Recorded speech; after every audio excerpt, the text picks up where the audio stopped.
गुरुग्राम के sector 37D में बनी बीपीटीपी सीरीन सोसाइटी के हजारों निवासी आज खुद को ठगा हुआ महसूस कर रहे हैं। द्वारका एक्सप्रेसवे के पास होने का सपना दिखाकर बिल्डर ने करोड़ों के फ्लैट तो बेच दिए, लेकिन हकीकत में यहाँ रहने वाले लोग बुनियादी सुविधाओं के लिए भी तरस रहे हैं। कनेक्टिविटी से लेकर सफाई तक हर मोर्चे पर हालात बदतर हैं। द्वारका एक्सप्रेसवे के नाम पर जो सुनहरे सपने दिखाए गए थे, वे आज सिर्फ विज्ञापनों की तस्वीर बनकर रह गए हैं। सोसाइटी के निवासी बताते हैं कि एक्सप्रेसवे पास होने के बावजूद यहाँ से शहर के बाकी हिस्सों तक पहुँचना बेहद मुश्किल है। सबसे बड़ी परेशानी रेलवे फाटक है, जहाँ रोजाना घंटों लंबा जाम लगता है। सुबह शाम दफ्तर जाने वाले लोग हों या बच्चे, सभी को इस जाम में फंसकर अपना कीमती समय गंवाना पड़ता है। कई बार एम्बुलेंस और ज़रूरी सेवाएं भी इस जाम में अटक जाती हैं, जिससे हालात और भी गंभीर हो जाते हैं। मैं ग्रुप कैप्टन संदीप शर्मा हूँ, इंडियन एयरफोर्स से रिटायर्ड। यहाँ प्रेसिडेंट पार्क सीरीन बीपीटी 2009 में बुक की थी हमने सोसाइटी। फ्लैट सब ने 2017 में हैंड ओवर हुआ और आज तक 33 केवीए का कोई अता पता नहीं है कनेक्शन। हमारे साथ में पीछे रामप्रस्था है, उसके पास कई सालों से। हाँ, कनेक्टिविटी द्वारका एक्सप्रेसवे ज़्यादा दूर नहीं है, पर फिर भी बीच में रेलवे लाइन है, रेलवे क्रॉसिंग है, जहाँ 2-2, 3-3 ट्रेन आती हैं तो काफ़ी देर खड़ा रहना पड़ता है। तो उसमें कोई अंडरपास या फ्लाईओवर बनना बहुत ज़रूरी है। यहाँ करीब 1500 फ्लैट्स हैं और 1200 के करीब फैमिलीज हैं और 2 से 3 साढ़े 3 करोड़ का फ्लैट है यहाँ पे। प्रशासन से चाहते हैं कि ये एरिया बहुत नेग्लेक्टेड है। 37D और C जो है, सड़कें सारी टूटी हुई हैं।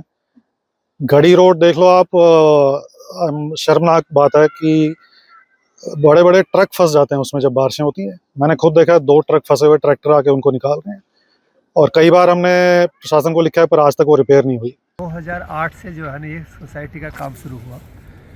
उसके बाद में जो है ना इंफ्रास्ट्रक्चर जो आप देख रहे हैं पीछे आगे, रोड्स जो है, रोड्स इतना डस्टी रहता है, रोड की कोई क्लीनिंग नहीं है। रोड की जब से रोड बना है, जो हमारे सेक्टर का जो रोड बना है, कोई क्लीनिंग।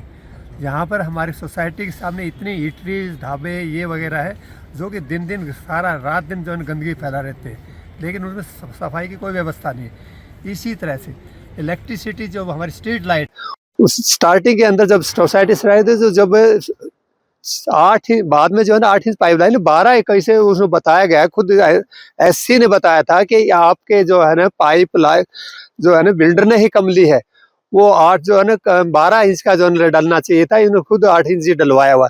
इसलिए जो है पानी की जो आता है वो भी शॉर्ट सप्लाई के अंदर रहता है। और दूसरा जो है ना, अब तो कम से कम काफी दिन हो गए इंटरमिटेंटली पानी जो है ना GMD कहता रहता है, आज कोई उनका पाइप खराब है, कभी मेंटेनेंस के लिए हो जाता है, तो हम तो उसके अंदर सफर कर देते हैं। टैंकर, इतने ज्यादा टैंकर आते हैं कि हमारे लिए कितनी कॉस्ट ज्यादा बढ़ रही है, जिसके पानी के चार्जेस की। रात दिन टैंकर मंगवाते हैं, उसके बाद सफर भी करते हैं पानी से और पैसा भी ज्यादा देना पड़ता है। कनेक्टिविटी ही नहीं, सड़कों की हालत भी किसी से छुपी नहीं है। सोसाइटी के आसपास की सड़कें टूटी हुई हैं, जगह जगह गड्ढे हैं और बारिश के मौसम में जलभराव आम बात हो चुकी है। निवासियों का कहना है कि फ्लैट खरीदते समय बिल्डर ने चौड़ी और बेहतर सड़कों का वादा किया था, लेकिन जमीन पर हालात इसके बिल्कुल उलट हैं। आए दिन वाहन खराब होते रहते हैं, दोपहिया सवार गिरकर घायल हो रहे हैं और पैदल चलना तो और भी जोखिम भरा हो चुका है। लोगों का आरोप है कि बिल्डर ने हकीकत से परे सपने दिखाकर उन्हें फ्लैट बेच दिए। हेलो, मैं ग्रुप कैप्टन मनोज मिश्रा बोल रहा हूँ। मैं बीपीटीपी पार्क सीरीन का एक रेसिडेंट हूँ। मैं 2008 से बुक किया था और 2017 में इधर मूव किया हूँ। तब से आज तक ये जो बस आती है इधर सिनेमा हॉल में मॉल के पास आती है, 1.7 किलोमीटर दूरी पे है इधर।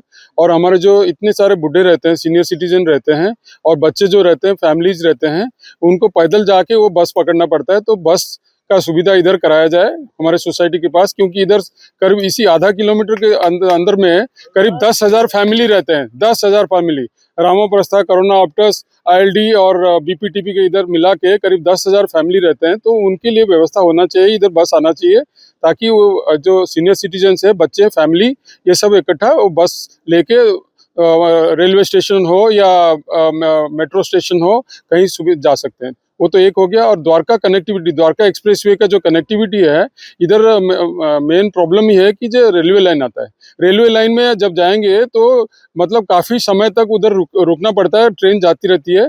तो उसका जो एक अंडरपास या फ्लाईओवर बननी चाहिए, ये बहुत ज़रूरी है। प्रॉब्लम है। सोसाइटी अच्छी है, अंदर सारी प्रॉब्लम है। गोदरेज को अंडर कर रखी है, 0% काम हो रहा है, काम तो है ही नहीं, मेंटेनेंस पूरी जा रही है। इतना बुरा हाल है बेहिसाब, जहाँ देखो काम वास्ते वो लोग है ही नहीं, आदमी नहीं है, बंदे ही नहीं करने वास्ते। रोज स्टेटमेंट देते रहे हैं। अब ये बच्चों का गार्डन है पीछे को, 1.5 साल हो गया, मैच उखड़ी पड़ी है, बच्चे गिरते हैं, चोटें लगती है, खून निकलता है, कुछ नहीं है। ओपन जिम है, काम होता है, पैडल निकल जाता है, कुछ नहीं है। क्लब है, इतना बढ़िया क्लब है, 0 मेंटेनेंस। बिल्डर तो कुछ सुनता ही नहीं है जी, उन्होंने तो उसको गोदरेज को हवाले कर दिया इसको। बाकी बाहर स्कूल है, स्कूल के यहाँ पानी भरता है, सीवर पानी भरता है, गोड़े गोड़े पानी हो जाता है। सुबह बच्चों को स्कूल जाते हैं, जाने की दिक्कत, पानी निकासी नहीं होती यहाँ पर। पब्लिक ट्रांसपोर्ट ने भी लोगों की मुश्किलें बढ़ा दी हैं। सोसाइटी के पास ना तो कोई बस स्टैंड है, ना ही कोई आसान साधन। बस से सफर करने वालों को मॉल तक पैदल जाना पड़ता है, जो बुजुर्गों, महिलाओं और बच्चों के लिए काफी परेशानी भरा है। इसके अलावा सोसाइटी के बाहर गंदगी के ढेर लगे हुए हैं। कूड़े के अंबार, दुर्गंध और आवारा जानवरों की वजह से संक्रमण और बीमारियों का खतरा लगातार बना रहता है। निवासी लगातार प्रशासन और बिल्डर से शिकायत कर रहे हैं, लेकिन अभी तक कोई ठोस कार्रवाई नहीं हुई है। लोगों की मांग है कि जल्द से जल्द कनेक्टिविटी, सड़क, सफाई की समस्याओं का समाधान किया जाए।